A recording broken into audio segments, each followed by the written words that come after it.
Well, hi YouTubers, hi, I'm back with 6 books in isolation, and one day I will actually finish this project. It's been going on quite a bit.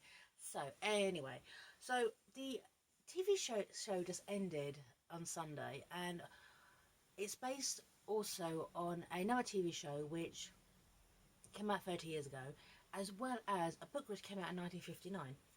It is a review of The Darling Buds of May by H.G. Bates. Now, it's interesting as well because prior to this, I've watched the remake, and I will give the actor some respect. However, it seems to be very kind of disjointed. It's trying to be its own thing, but yet it's touching way too much on the original TV series. And yet, when you read this book, and also I actually rewatched the original series, this is the first episode, which is just basically this novel. Okay, the TV series remake spread this book into one series, whereas the original series first episode was this book. So it's a lot tighter, if you will. Okay, now just prior to this, by the way, I might put this as an outtake. My calendar fell off the wall. Okay, this is actually the second time I'm doing this. Okay, so let's actually start with the reviews. So H.G. Bates, The Darling Buds of May. Okay, now the original series 30 years ago was with David Jason, or Sir David Jason, legend.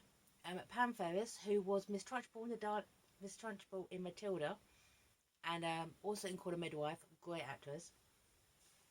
And a Welsh girl called Catherine Zeta-Jones. Oh, whatever happened to her? Okay, so anyway, H.G. Bates, The Darling Buds of May, celebrating 60 perfect years of the Larkins. More than 60 years now. One pleasant May evening, Pop and Ma Larkin and their 6 children returned to the rustic charms of their Kent farm.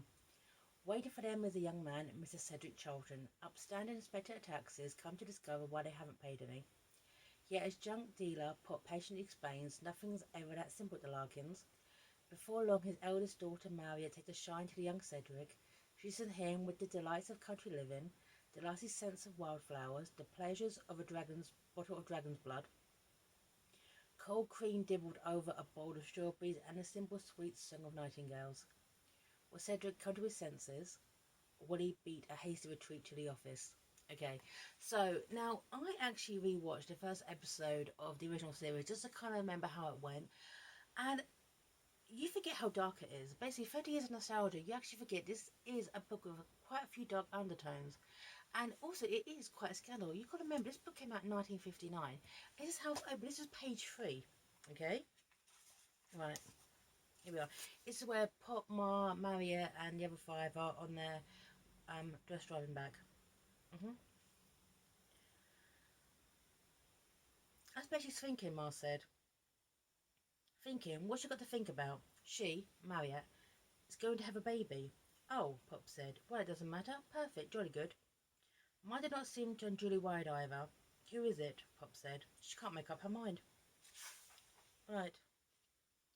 Had to make up her mind sometime, won't she? Why? Oh, I just thought. Okay. So, it's kind of like Mariette could be pregnant. Okay, Mariette is a teenage daughter. And she might be pregnant. And their parents are like, okay, fine, okay. And it's, who is it? Well, it's just, hey. And now, first of all, 1959, thankfully not now, but 1959, that'd be a hell of a scandal for a book to even open like this. So I do like, in a way, okay, the H.G. Bates kind of deconstructs rural life in a way. Bit of a deconstruction of what you think, the genteel farmers and that kind of stuff, and the junk deals and that kind of stuff. And it opens up with my teenage daughter could be pregnant, and she doesn't know she just can't make a mind on who the father is. Okay, so I mean, you always hear this talk, especially in like novels set in the country, okay, about the farmer's daughter. Okay, well, she is the farmer's daughter. Okay, hey. So one thing about this book, because obviously this book written in the 1950s, is I'll be truly honest, okay, this book absolutely goes nuts, okay, for food porn, by the way. Honestly, you can take, if you just moved every description of food or people eating, it'd be about 10 pages. It is all mentions of food. Basically, you're starving after reading this book. I certainly was. And one thing though is this, okay, H.G. Bates seemed to have this fetish when it comes to describing women, okay? He doesn't describe women like, oh, I don't know, like me, 5'6", brown hair, dyed, hazel eyes, wears glasses. He describes their physical bodies, drawing a certain attention to a certain aspect of their bodies. Okay, right. This bit here. This is just an example. Okay, right. Popper placed him between Ma and Mariette, and presently he detected under the great breathing bank of Ma's bosom. Okay, now most examine in the flickering light. Okay, that's an example. Okay, and well, Cedric's there. He's all stiff upper lip, business. Okay, he's taxes, and the Larkins don't pay tax at all.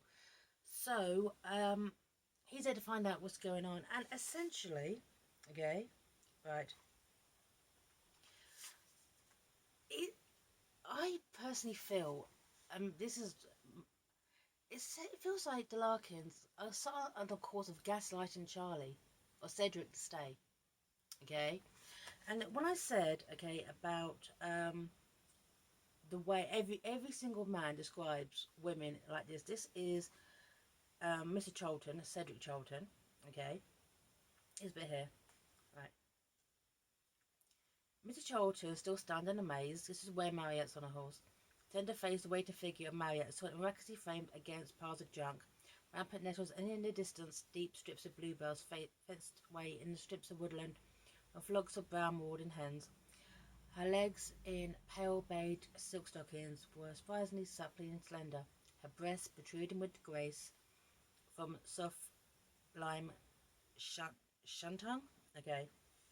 He could not believe in this figure, nor 5 minutes later could he believe that the yard of nettles and junk, God's beautiful, incredible paradise, lay only 100 yards away, screened by thickets and by hornbeams and hazels, oaks and olive flowers and may trees, carrying blossoms as rich and thick as Mars' lavish Jersey cream. That's when they go to see the nightingales. How he describes women, oh my god. H.E. Bates, okay, right.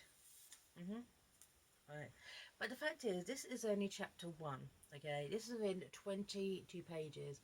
And in that time, Mariette could be pregnant, Cedric shows up, and essentially, the Larkins start to push Cedric and Mariette together. And this bit here, okay? Right. I don't know if I shrunk it, if you bottles of port wine in for Sunday so we can celebrate. Celebrate what? Well, Pop said, what about Mariette? Ma laughed again, jumper shaking like a salmon jelly. The only thing is, I hope you won't want to take her away from here. Okay? They are trying to push the teenage daughter onto Cedric because she's pregnant. Now, that is covered in the first episode of the original TV show with David Jason, but I just missed out when I was a teenager. So, yes. Yeah. Bit dark, isn't it? Bit dark. And this bit coming up as well. Now, this was also done in the original TV show, and it was also done in the new one with Bradley Walsh and Barney Walsh, who played the copper. And great actors whose names I really can't recall right now, but they've been in everything and they're fantastic. Is a renaming of Charley. Okay, now his actual name is Cedric Charlton, yet he is renamed Charley. Now, here's the here. Cedric's not that difficult. What about Sid? Here you go. Right. Because Pops started talking to him Charlie boy. Okay. You know Charlie boy, he said. I wish your name was Charlie, said Cedric. It's more human. What? I can't get used to Cedric. It's like a parson's name. Can't we call you Charlie after all? After all, it's short for your other name. Please call me Charlie if you wish. This is when, okay, they've got Charlie drunk and he's woken up basically on the pool table with a hangover from hell. Now, let's put down. That was covered in the new one as well, the renaming of Cedric to Charlie. However, they decided, and I'm behind this by the way, to go for a more diverse casting, which is fantastic, okay? And I was totally behind that, and they've got some great diverse actors from there's an ethnic minority backgrounds, okay? But the fact is that they chose an actor of African heritage, okay, to play Charlie. He did a great job, and I'm gonna remember his name and I put it down there. He did a banging job, by the way. It's the renaming of Charlie in that context. It was a little bit, oh god, I can't believe they actually went there. That's actually really demeaning. So I wish they hadn't just walk him come in and his name was already Charlie instead of having that moment. I just wanted to kind of put that out there. Right, okay. So, right. So in this kind of bonding, okay, where Pop is trying to buy a bluff court, it's like a mansion that's falling down. And in a way, it's kind of like a deconstruction as well, okay, of, I guess, what you expect of the countryside, okay? Here's been here. Right. Here's been here again. Once again, more people. This is when Mariette kisses Charley. When it came down to himself, he knew he could never forget that moment. He was trembling all over, and it was possible to describe what the soft lips of Mariette felt against his own, except that it was perhaps having brushed by the skin of a warm, firm plum in full ripeness for the first time. Now it's interesting as well, okay, because Mariette is a woman who knows exactly what she wants in life, and it's a whole kind of Charlie comes in, and he kind of, he's a stiff upper lip. He's kind of very, very confused by the world they live in. It's literally gone. It is like a foreign world to him. Okay, just kind of countryside where no one pays tax and never kind of lives by their own kind of style. And it's nice to see him kind of warm up and kind of, open up more. But at the same time, okay, the way they act around him, when I mentioned the gaslighting, that's what it did kind of remind me of. Right. So, right, and it's interesting as well because the Larkins convinced Charlie to stay. So stay with Mariette to go on a sig. Okay, nice bit here. And I don't know, maybe because we are so grateful to this. Okay, right.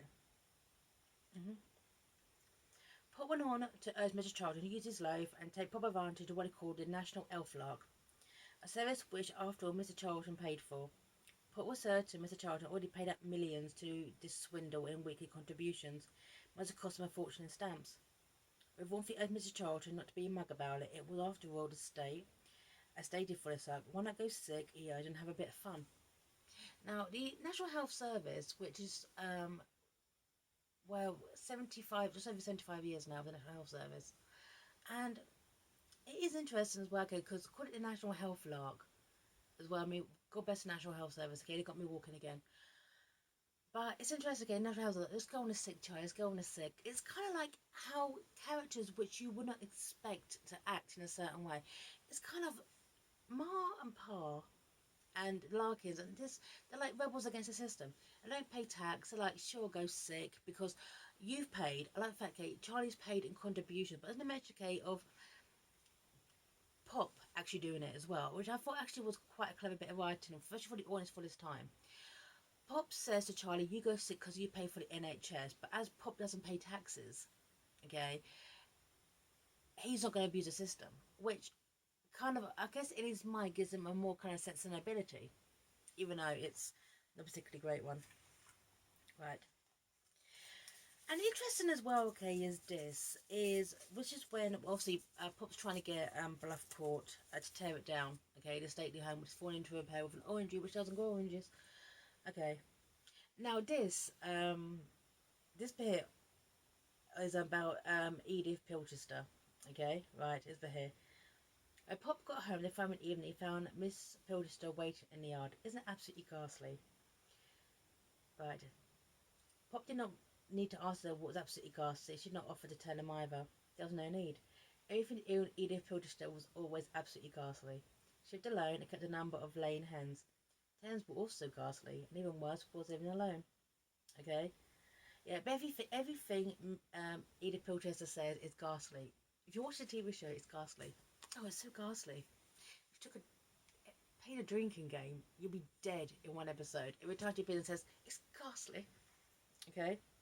However, Pop has this thing with, it's like, not really established, okay, but when it comes to their relationships, it seems like Ma and Pop, especially for the time period, have like more like an open relationship, as if, because Pop flirts openly with women, even kisses them, okay, with Ma's blessing. Now, hey, very, very full thing, that's what works in your marriage, but yeah, it's kind of like there's kind of like the lovable rogue, if you will. And it's interesting as well, okay, because it was played by David Jason, who had previously played Del Boy in Only Fools and Horses. Actually, still went back and forth playing them. who is a bit of a self-care, lovable rogue. And it's interesting as well, kind of seeing, you can easily envision Del Boy, even if it wasn't played by David Jason, in this kind of role, if you will. Okay? So, right. And it's interesting as well, because obviously this is time set after the Second World War. This is only just not even 2 decades after that. And it's interesting as well, okay, between the kind of people like Pop, who's a junk dealer, and places like Bluff Court, which he wants to tear down. And this bit here, okay, right. This is when Lady Bluff Court, right. Right. I heard about the house, that's right. This is the time it was pulled down, so I heard. Who wants these old places, Pop said. Who indeed, she thought. It is so often longed to pull hers down, all the Martha City greenhouses, unused stables and drafty barns. If it was pulled down, she thought, they might make a little money in the bank instead of living on overdrafts. Right. Now, it's interesting, I just that one line, because you got to imagine, this is post 2 world wars. This is when the world is around the Larkins is rapidly changing. This is like the start of, you know, the such a revolution is starting. The music is kind of like changing away. Okay, so in a way, okay, it's trying to keep to the old ways, if you will, embracing like this new one. Mentions of national health, mentions of taxes, mention of this kind of closeted, if you will, enclosed Larkin way of life, rapidly kind of dying out, if you will. Okay. And also regarding stately homes and manors, because obviously back in the day, it feels like Downton Abbey, which was only a turn of the century, and 60 years earlier. They had servants, they had, you know, they had wealth, they had criminalised wealth, they had historical wealth, and now steadily that's been stripped away. Okay, so many of these places, okay, like Downton Abbey, okay, are now like stately homes, which are now open to the public, because that's the only way to make money. Even places like royal castles, you can now pay to visit, because that's how they make their money. And it's thinking, when these lands fall into disrepair and no one wants them, it's either keep them standing until they crumble, okay, or tear them down. So in a way, it's kind of losing that history, if you will, or kind of making way for this brand new world. It's like when all those acres of farmland were cut through to build the M24. Okay, right. Now it's also interesting because it ends with Pop and Mariette. Okay. So Charley and Mariette, they're in love and they're gonna get married. Okay, right. And it is quite interesting because when they, at the same time, Mariette, who is not pregnant,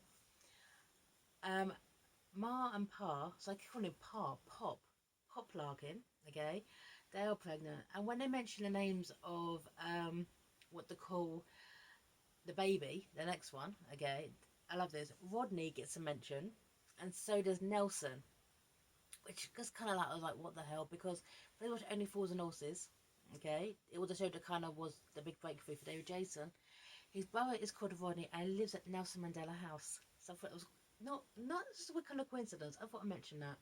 So it ends with the Larkins. Mariette and Charley are going to get married, and Charley's going to stay with them, and it ends with fireworks, and it's nice. However, I was surprised with the darkness as well within this book. I was surprised to hear how, even though it was wonderful to see Charley kind of opening up to this world, kind of decide to go on a sick, okay, and to kind of experience more of the world, this life. At the same time, it really felt the Larkins were gaslighting him to stay. Oh, Mrs. Cedric, go into the fields. Mrs. Cedric, have some strawberries. Mrs. Cedric, look at this new one. Look how good we are, you know? Which, maybe I'm just a cynic, but that's what I got. So, anyway, H.G. Baser, Darling by Zamay. Worth a read, actually, just for this kind of world where I guess doesn't really exist anymore. Okay, apart from pages of a book. A rapidly changing world of the country. I mean, Kent, I've been to Kent. Kent is absolutely beautiful. However, this kind of like tiny village.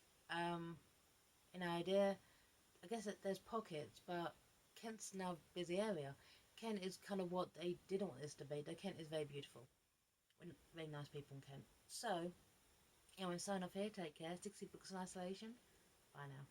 Most of them in the flickering light. There's either 2 white kids and someone next to one.